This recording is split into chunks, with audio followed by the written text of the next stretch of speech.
By the end of this video, I will change your mind about the concepts of being sympathetic towards rich people with rich people problems. I get it, you're broke as fuck and money is the one thing you need the most to save you from your misery, and my promise sounds quite ludicrous. But just let me cook. This is Alphonso Davies, a professional footballer who plays for Bayern Munich. But since my content is largely consumed by Americans, I have to mention that footballer is the proper term for soccer player. So you better get used to the terms football and footballer, because that was the last time I used the S word, ever. Alphonso Davies earns 216,000 euros per week. If you multiply that by 52, that's 11,232,000 euros per year. And the nigga is only 22 years old. The life of a professional footballer is great, but after training, there's nothing to do. Since I have no family here and my girlfriend does not live with me, I am alone. I probably have 5 friends. I am a popular loser. He said this in one of his Twitch streams, and this is how niggas reacted to it. Please shut up. Oh boo-hoo.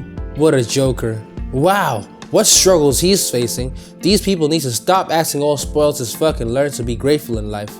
Getting bored of football is looking for some sympathy from the rest of us. Clearly, people aren't taking his problem seriously because he's rich. In fact, they're mad as hell because how the fuck are you sad about loneliness when you're a multimillionaire? How dare you rich people cry and get depressed over not having enough company when you have the world's most desired resource in abundance?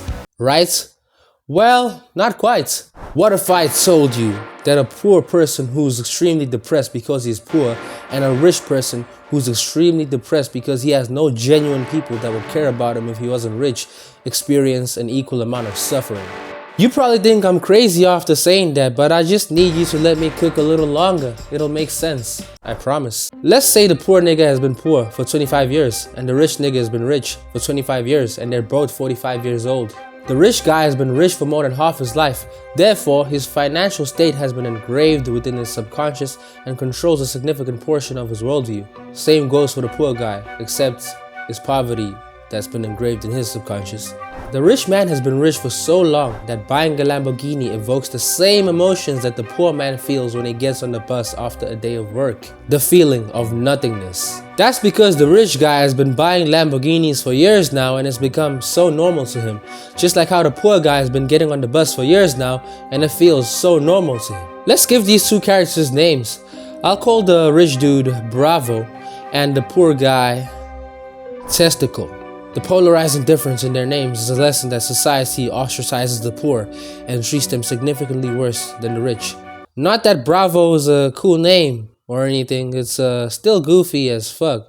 And I don't want you niggas named Bravo watching this video thinking that your name is synonymous to being wealthy and cool, because it's not. In the early stages of Bravo's wealthy life, everything was great. People were treating him better, everybody wanted to be his friend, he was getting all the girls. After 3 years of being wealthy, he got used to his elevated social status and how it made people react to him. Then it started to sink in. Damn, none of these motherfuckers would be here if I wasn't rich. After he made that realization, there's nothing he wanted more than to have genuine relationships in his life. He knew that his super hot girlfriend and friends would leave him if he lost all his wealth. He has all the money in the world, but he's extremely lonely. My boy Testicle, on the other hand, he has 3 friends. They're all poor and have nothing to really offer each other besides their company. So Testicle knows that he has genuine friends that aren't using him for his resources because he ain't got shit. He never spends his days worrying about whether his niggas are real ones, but he does spend them fantasizing about how happier he'd be if he had a couple millions in his bank account. One thing we can learn from this story is that humans desire the unattainable. If we feel that a certain thing is the key to happiness, and that thing happens to be very difficult to attain given our current circumstances in life, we attach a lot of value to it. For example, despite Bravo having an intense desire for developing genuine relationships in his life, he has a deeply rooted belief that he will never achieve that because people only care about being associated with his success. And despite Testicle having an intense desire for becoming wealthy, he has a deeply rooted belief that he will never achieve that because he has a limited access to resources, has no powerful connections, and he's a nobody. As we can see, there's an obvious contrast between their beliefs and desires, and that can only mean one thing: cognitive dissonance. Cognitive dissonance is basically when your beliefs don't match your desires or actions. It's kind of like when R. Kelly said, My mind's telling me no, but my body's telling me yes. The seemingly unbreakable barrier between their desires and beliefs is what makes their desires more desirable, and it's also what's making them depressed. So who are we to conclude that rich people's problems hurt less just because they're rich?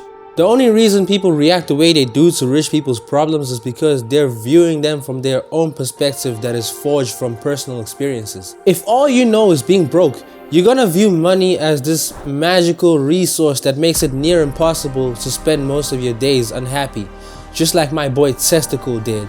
Understanding this helped me realize why rich people always tell us that money isn't everything.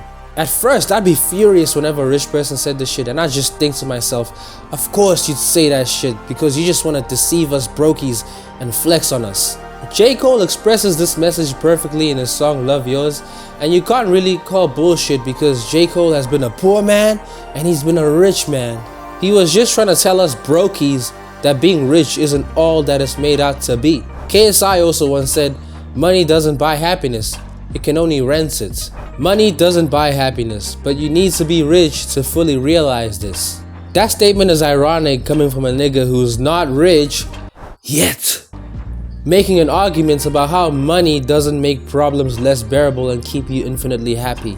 The funny thing is, 90% of me has accepted the fact that money doesn't buy happiness, but there's that 10% of me that sits there and stares at me right in the eye and tells me, I bet it does, nigga. The 10% can only be killed when I actually become rich and become living proof of the old age adage. We need to learn how to view things objectively without attaching any emotions to it. That is one of the best ways of understanding life.